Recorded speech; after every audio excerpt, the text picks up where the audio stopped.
Hello and welcome to another edition of Banana Island Living podcast. My name is Sade and this is a special podcast, another in our special series of art podcasts. We're speaking to collectors, artists and people generally involved in the art world. And today I'm especially delighted to be speaking to Hannah O'Leary.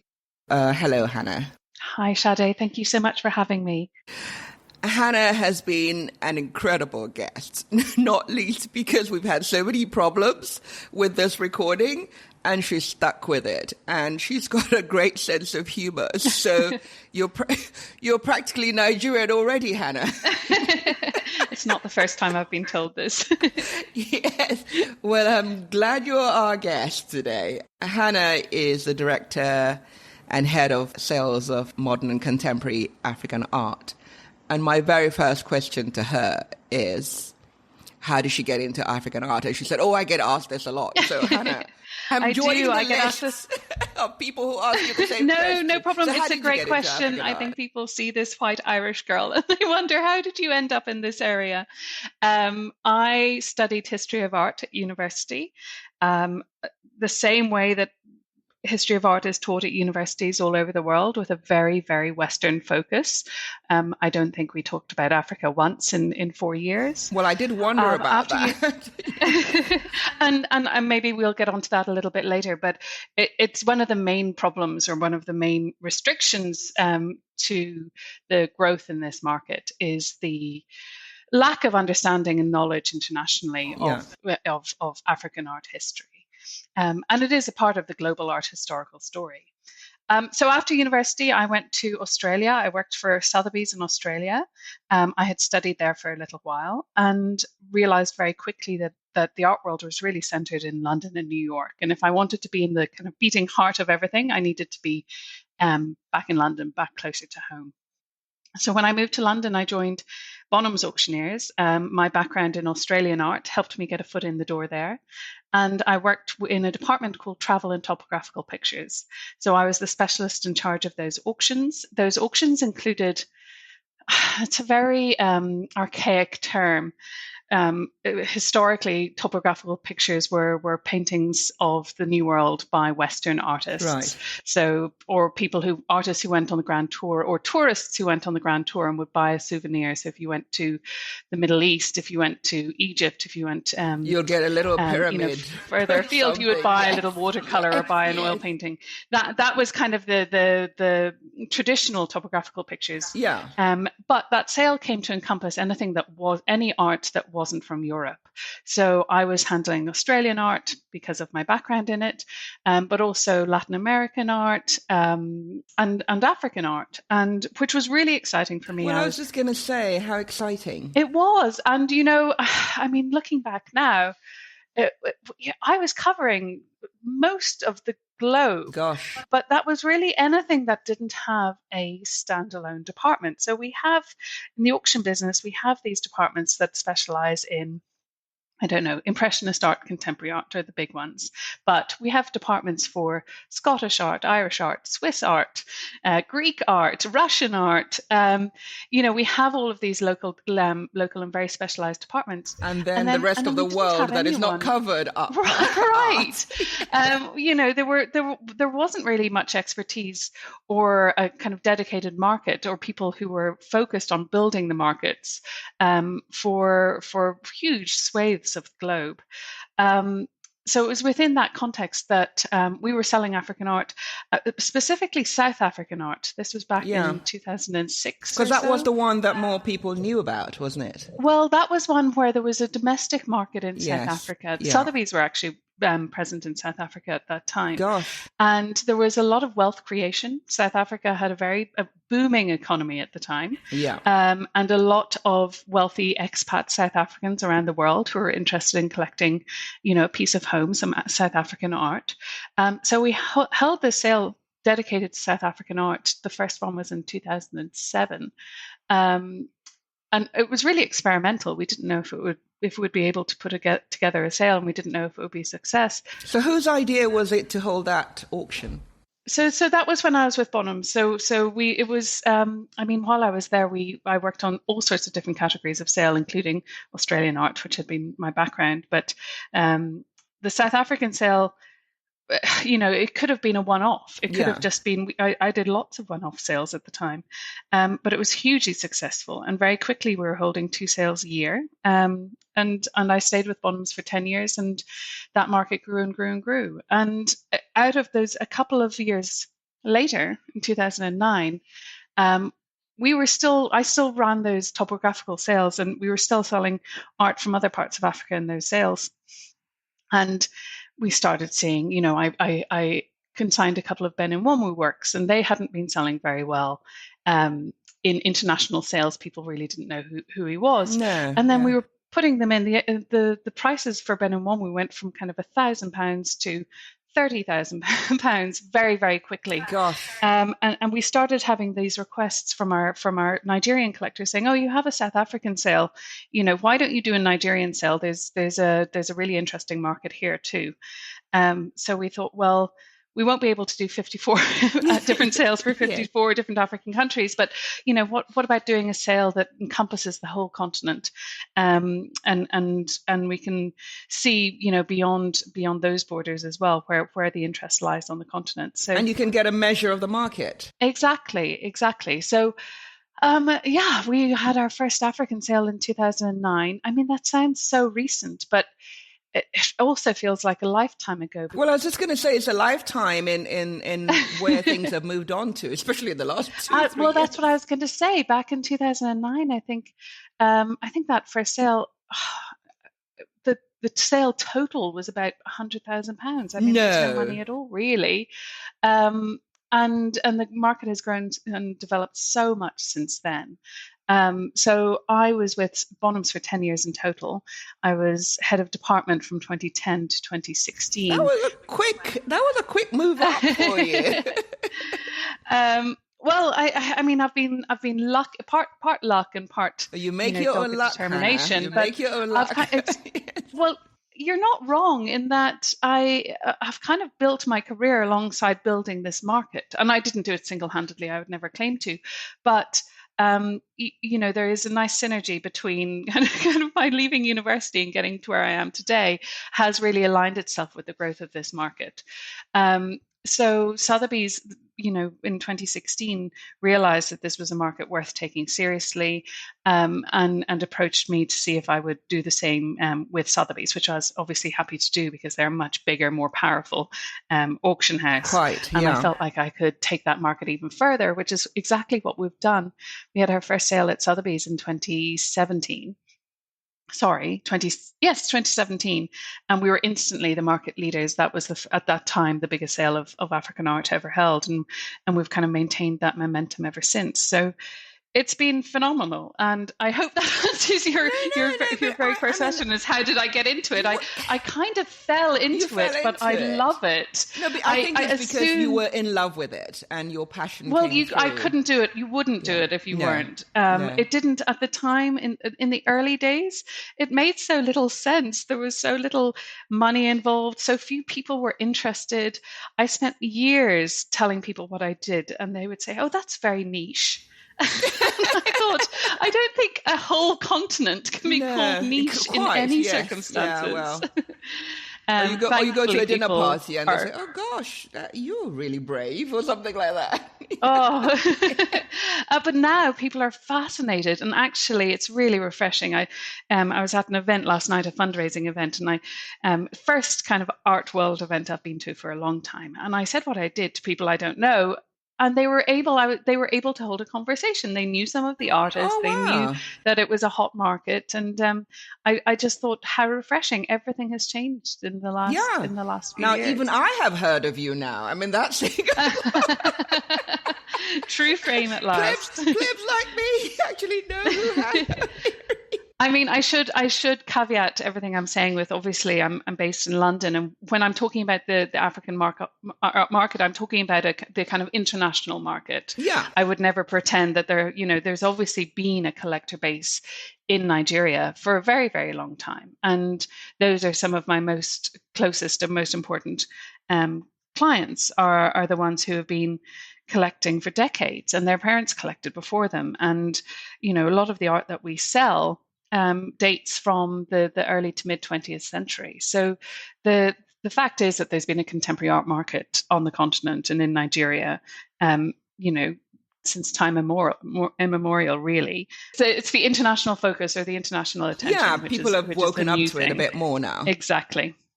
What would you call contemporary or modern art? Where is the starting point? What century would you say?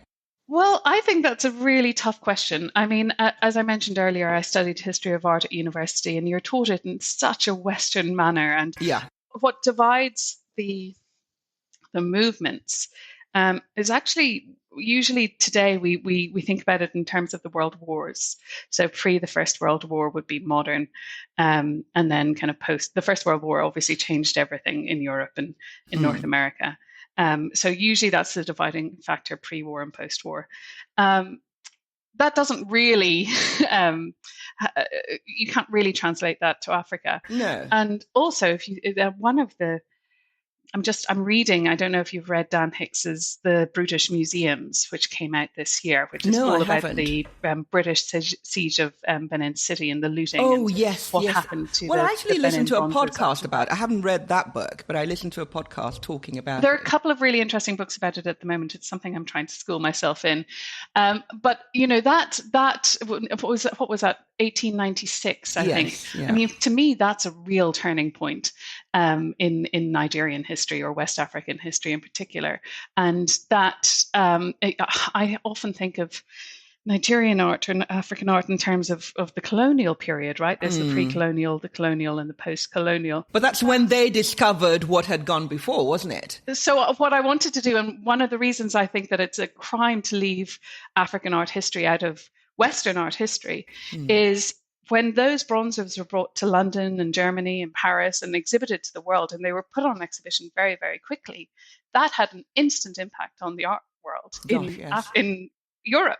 Yeah. So, I mean, we know famously that Picasso, for example, stole ideas. Bodily copied African art, the African art that he saw, and he collected it. It happened here in the UK. Jacob Epstein was a huge collector of African art. Because I remember seeing Picasso's work pre his discovery of the African art, and it was totally different. Totally. And that's what we think of as modern art, right? That abstraction that came into Western art around the turn of the 20th century. So I guess when we think of contemporary art here in Europe, we think of abstraction and minimalism and all these things. Yeah. But a lot of it is stolen from African art, and not just African art. They were looking at Chinese art, Japanese art, South Asian art. But that colonial period brought a lot of those objects to the attention of those artists. They were looted, they were brought to European institutions and put on exhibition. You think of the great international exhibitions of that era, the Victorian era. And the Western art world changed as a result. So I don't know. Do you talk? Abstraction has been present in African art for centuries, if not millennia. So I don't know that you can pick a point in time and say, well, this is when contemporary art began. So contemporary art has always been, where right? Does Sotheby's take it from? So our contemporary art department. There's a lot of crossover. Our contemporary art department here really focus on the post Second World War. Okay. Before that, we have various departments: the modern and impressionist art department, the modern British department. But there's a lot of overlap, and there's some overlap with, especially as African artists become more famous, more well known worldwide. We'll often find the same works in the sales that I hold that are dedicated to art from the continent.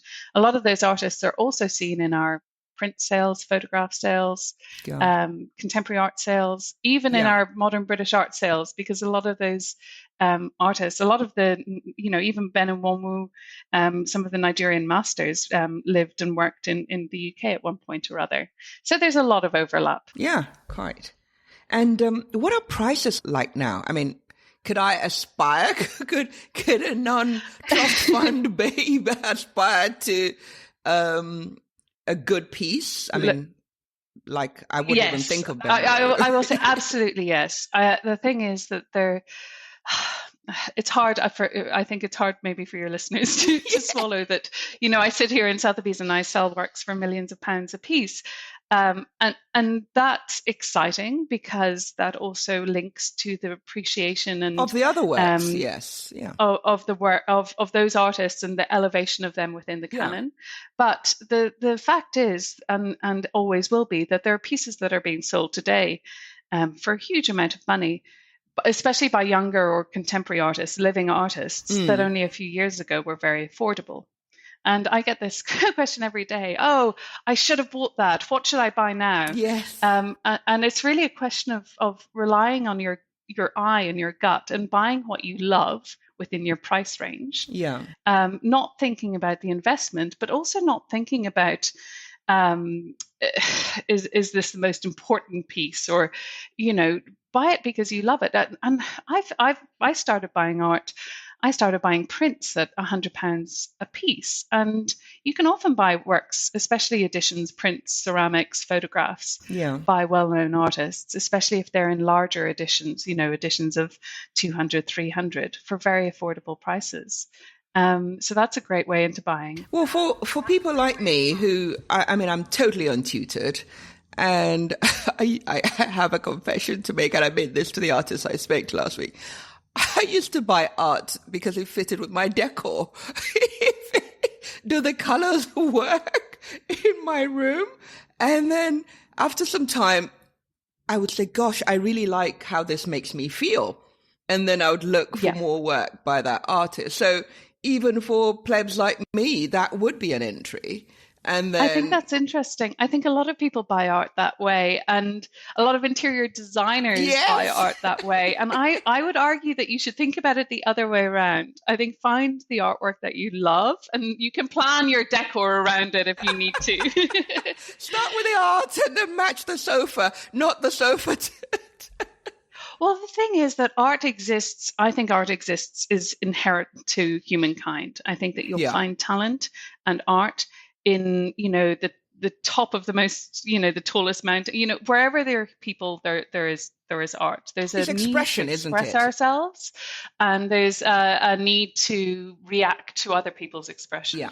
So I think that if something isn't speaking to you, if an artwork isn't speaking to you, or getting that gut reaction from you, I wouldn't buy it just to go with your sofa, I'm afraid. It's not squashed.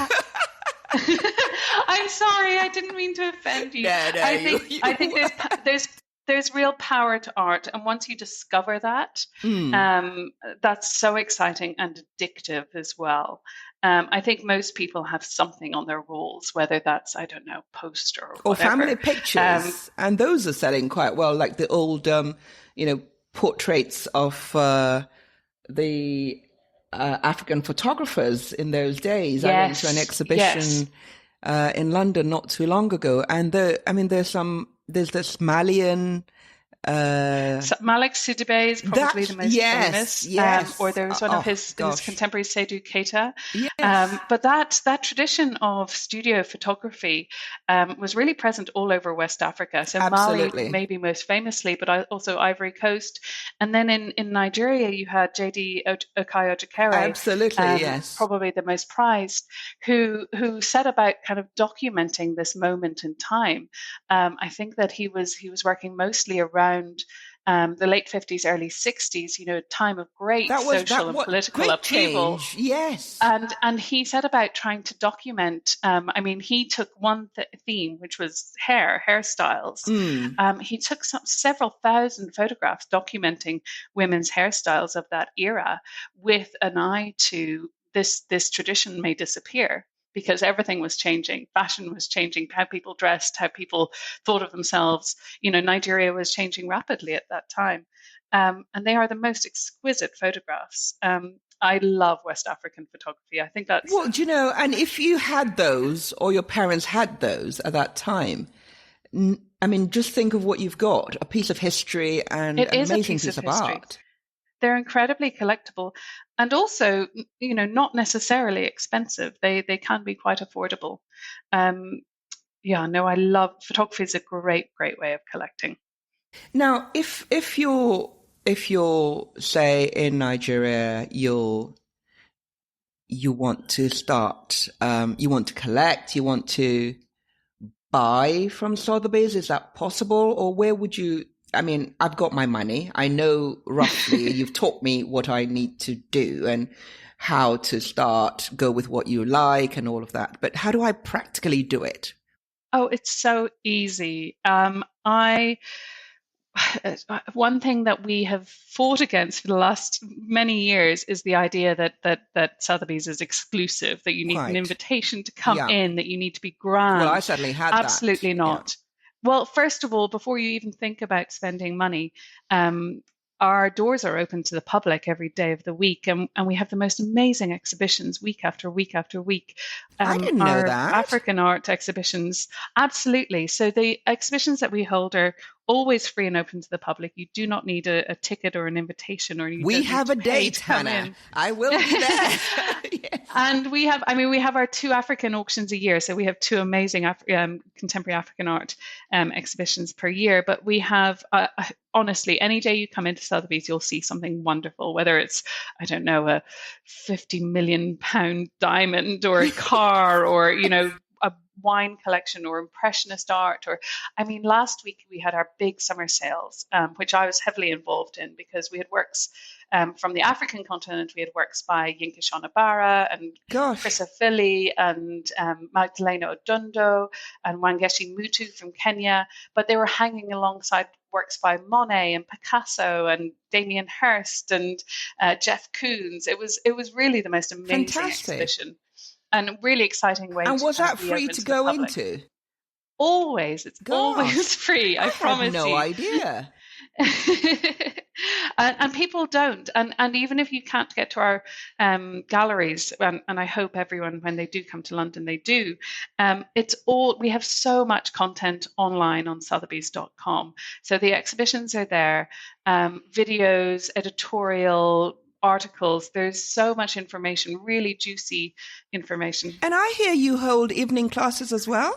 We have the Sotheby's Institute, which is our educational arm. So they do everything from short courses to full masters, university accredited courses. Good I heavens. often teach there, and Yeah. then sometimes we'll host talks at Sotheby's. Actually, if you go to Sotheby's.com, I think if you look for Sotheby's talks, there are hundreds of amazing talks we've done, both in the galleries and kind of via Zoom during lockdown.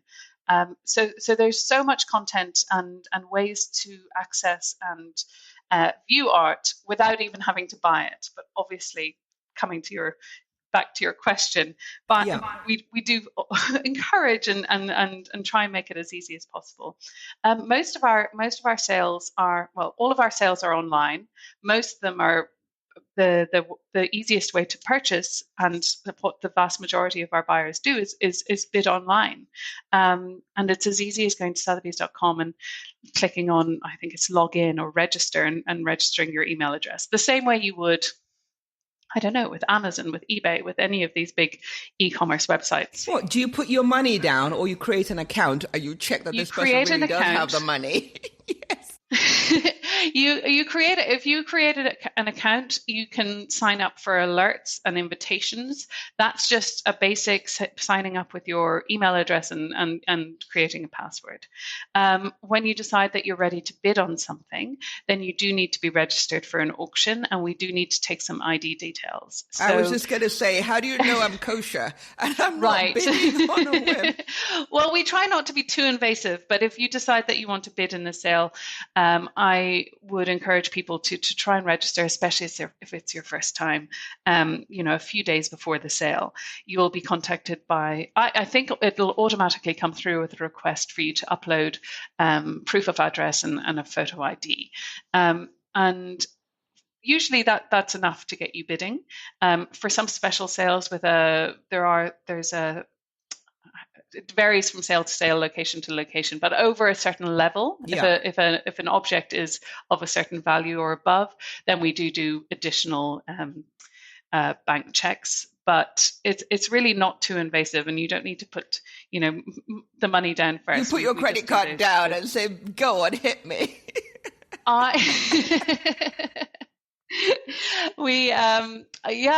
It's shockingly simple. It's not too complicated at all. No. And most of it is kind of automatic. Like I say, you just kind of follow a few clicks online, and you're talked through the process, and it's very easy, very easy. And then the auction itself. Yeah. It depends. We have live auctions, so those are the ones with an auctioneer. You can bid online, you can bid in the room, you can bid on the telephone, whatever your preference is. Everyone has a different style of bidding. Then the majority of our sales are online only, so that's the only way of bidding. People love to do it. I know myself. I've bid in a few online auctions myself, and it's so easy to click that button a few Well, I was just times. going to say, how do they know you're serious? You haven't held your head and said, "God, I didn't mean to bid. I didn't need to." Well, no, that doesn't happen. I mean, first of all, when you register to bid, you are kind of presented with the terms and conditions, and you are, promised. You are making a legal obligation. You are legally obliged to follow through. Sure, yeah. You can't. Every time you click bid, there is a "Are you sure?" Oh, well, thank God for that. As well. I'll send a quick email. I didn't really mean that. I'm sorry. No, I mean, thankfully, it's a very rare issue that people come and say, "Oh, I didn't mean to do that," or "Oh, my dog was bidding," or it's quite. I think it's quite clear when you do bid that it's all taken very seriously, of course. But do you take art direct from artists, or do they still have to come through collectors? So not usually. So the auction market is a secondary market, meaning that the work has usually been sold once before and now is being resold by the owner. So usually an artist works very closely with a gallerist and to place works privately on the primary market. It would be unusual for an artist to work directly with an auction house. Having said that, it has happened before. In what instance? A very famous example would be about 10 years ago, or maybe even more, when Sotheby's had a sale with Damien Hirst. So Damien consigned an entire auction. It was on the eve of the Lehman Brothers collapse in September 2008. What timing! Actually, it was the day after, and I think they were very worried that it was all going to go wrong. But it was highly, highly successful. The other exception would be charity auctions. Oh, so Sotheby's does a lot of work with charities where we host auctions on their behalf, and artists will often donate works to those auctions in order to support the charities. So I've got my money. I'm ready to start bidding. What are the ones to watch? Like the artists to look out for now? Well, to start with, I think that the Nigerian market is still vastly undervalued. When you think of the size of Nigeria, when you think of the size of the African continent, of the global contemporary art market, African art from Africa, represents about 1%, while Africa represents nearly 20% of the world's population, and there's a much, much wider diaspora beyond that. So there is a huge amount of potential in this market across the board. I think one day we're going to, artists like Nwanwu, like Okeke, like Demas Nwoku will be household names, and they should be thought of in the same context as their European counterparts and should be valued accordingly. So I think there's great potential across the market. But when you're maybe not thinking on that level, maybe you don't have 6 or 7 figures to spend in pounds terms, a great way to start is with younger artists. So looking at degree shows, so young artists who are graduating from university. And you can often go to their degree shows and meet the artists and make acquisitions that way. Getting to know local galleries. So in Nigeria, you're blessed with many great galleries. And I love buying art from artists that I know personally, that are younger. Feeling that you can start to support their career as an artist is highly, highly rewarding. But also at auction, auction is where you go for the bigger names, the more established names, and they can often represent great value, because the idea of an auction is that you have many people competing to drive the price higher. Yeah. But if you're lucky, if you can spot that piece and maybe other people have overlooked it, you might grab yourself a bargain. It's always worth, putting a bid in, even if you think that you're not going to secure it. I know lots of people have been pleasantly surprised that they secured a piece for less than they were willing, they thought that it was going to go for. And we have sales. Our sales start at, only like £2,000-4,000. You can often buy something from Sotheby's by a well-known artist. That may not be a major piece. It might be a work on paper or a print, but it is a genuine work that comes with a stamp of authenticity, because the guarantees that we give. Yes. And that's a great way to start collecting. Fantastic. And what I was actually thinking is, even if you do go to auction and you pay that bit more, it's a bit like just investing. What is your sort of like, would you be thinking of cashing in this money? Would I need it for my pension? Apart from just buying it because you like it.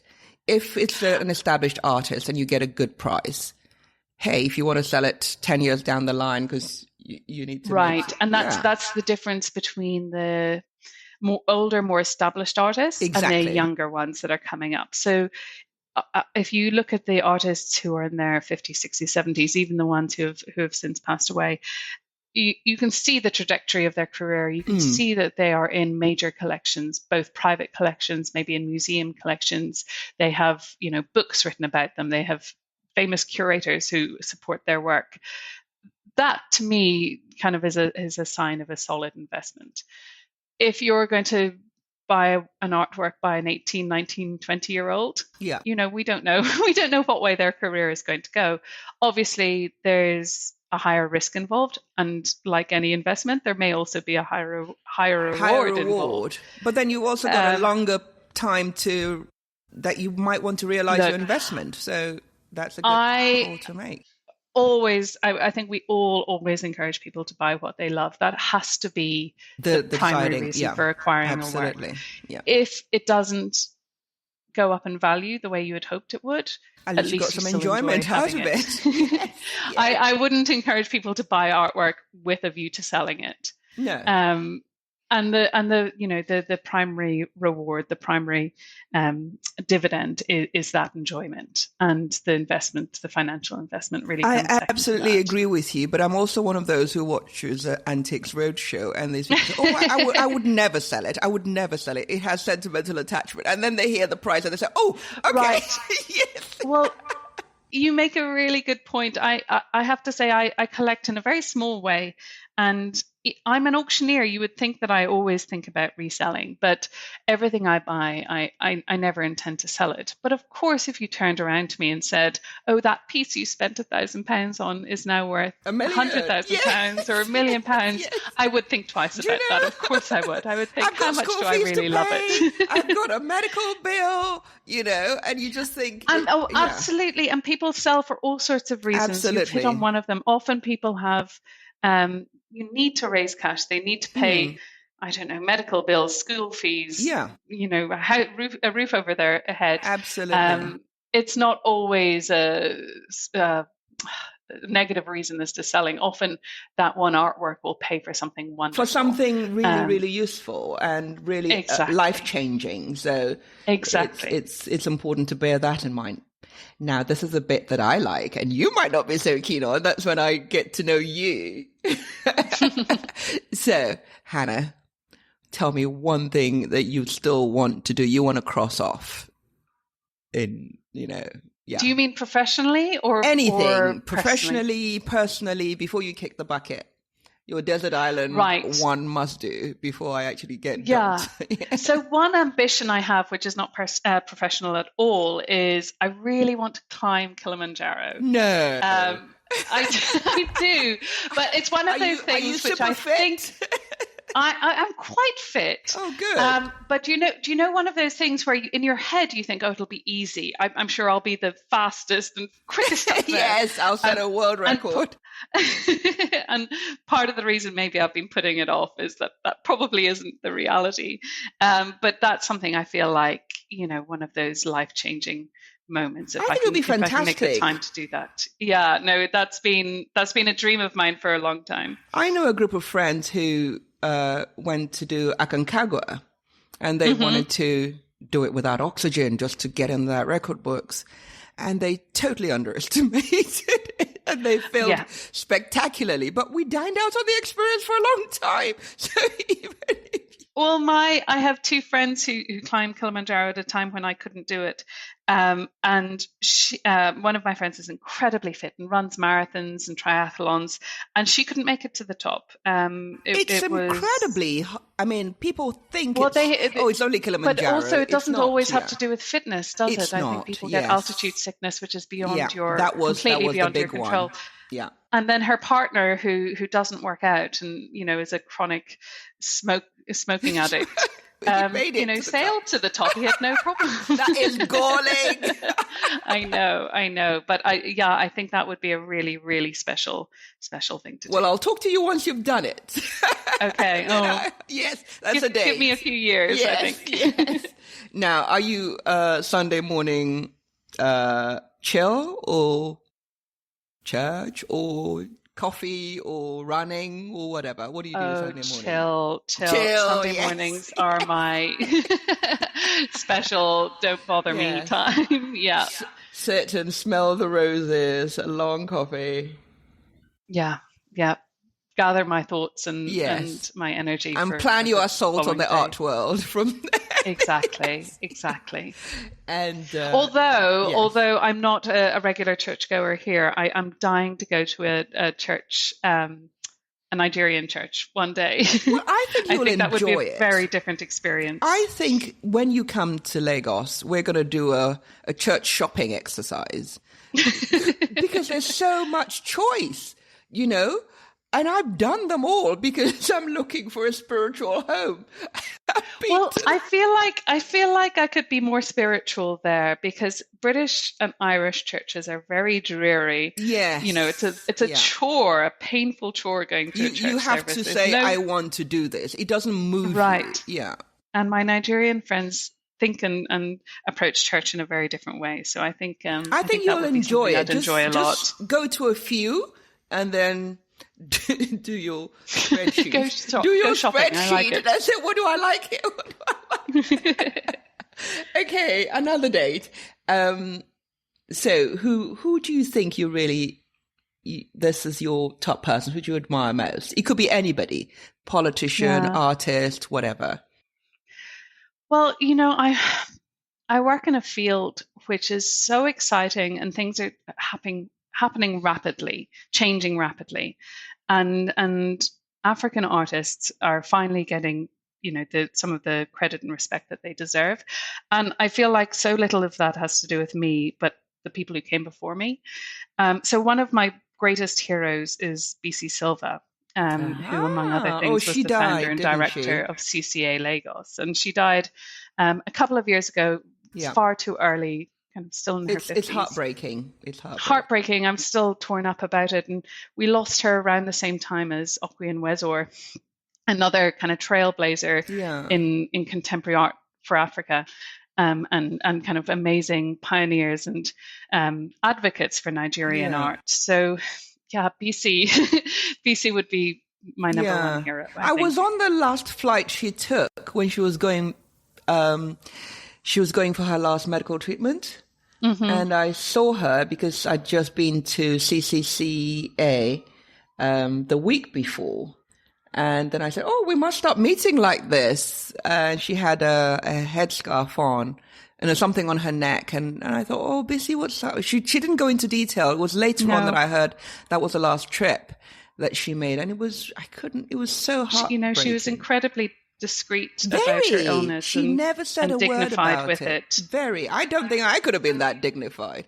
I would have been I all think I over have the a place. text message from her a couple of days before she passed saying, yes, let's meet for lunch next week. And I Oh, thought, she never, she was kind of positive about it to she the was a end. one-off. I think she was Oh, an absolute amazing, one-off. amazing Yeah, powerhouse. And, the work that she did in setting up CCA was so important. I it's feel groundbreaking. And groundbreaking, and not just for what she did and the institution that it is today, but also the potential of that institution in the future. So one of the things that I've been speaking to them, we're really hoping that we can partner up with CCA and do some fundraising for them in order to make that a permanent space and to even grow it further. So that's something that I would love to see happen in the next year. So watch this space. But the having an institution and a research institution like that in Nigeria, in Lagos, is so key and so important. That's and fantastic. just to respect her memory, I think would be absolutely special too. Yeah.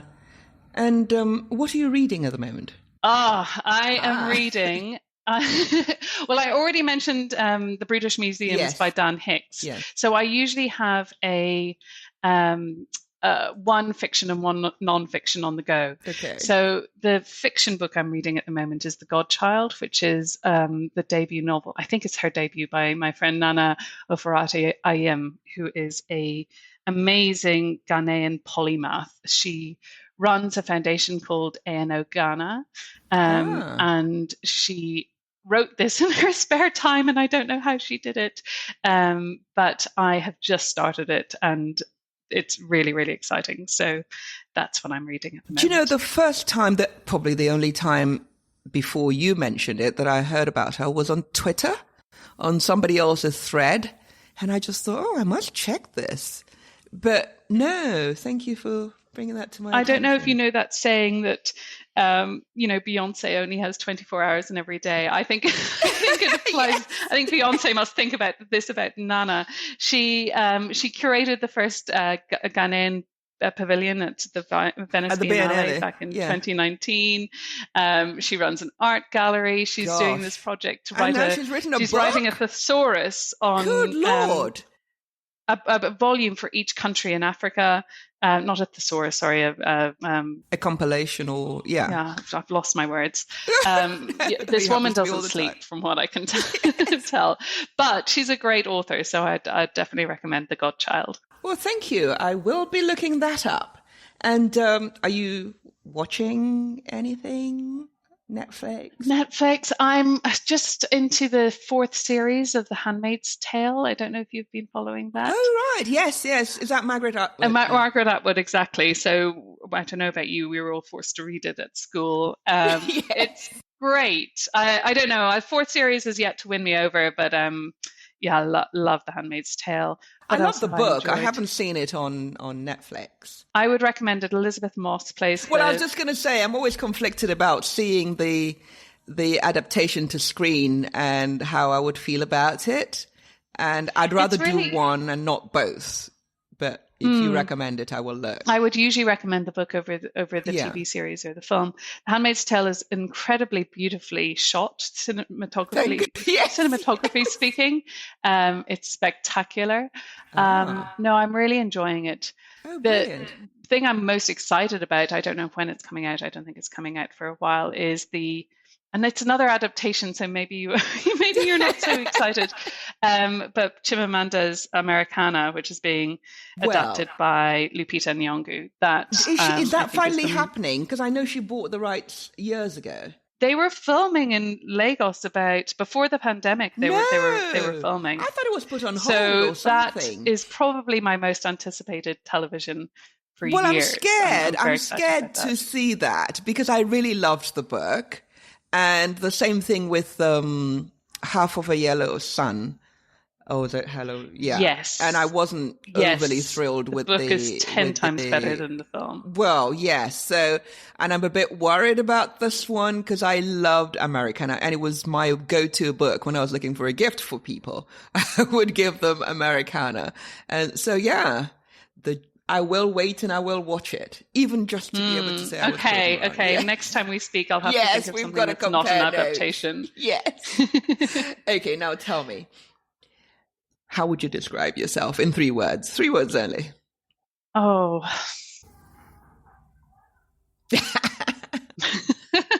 I don't know how I describe myself and other people describe me will probably be very different. You describe yourself. Okay. This is what I'll put on your tombstone. Yes. I'm going to say honest, because I'm good. honest to the point of, detriment. Not brutally honest. Yes. Brutally honest, exactly. Oh, right. Okay. Don't see me in the morning and be honest, please. I couldn't take it. I can't take it.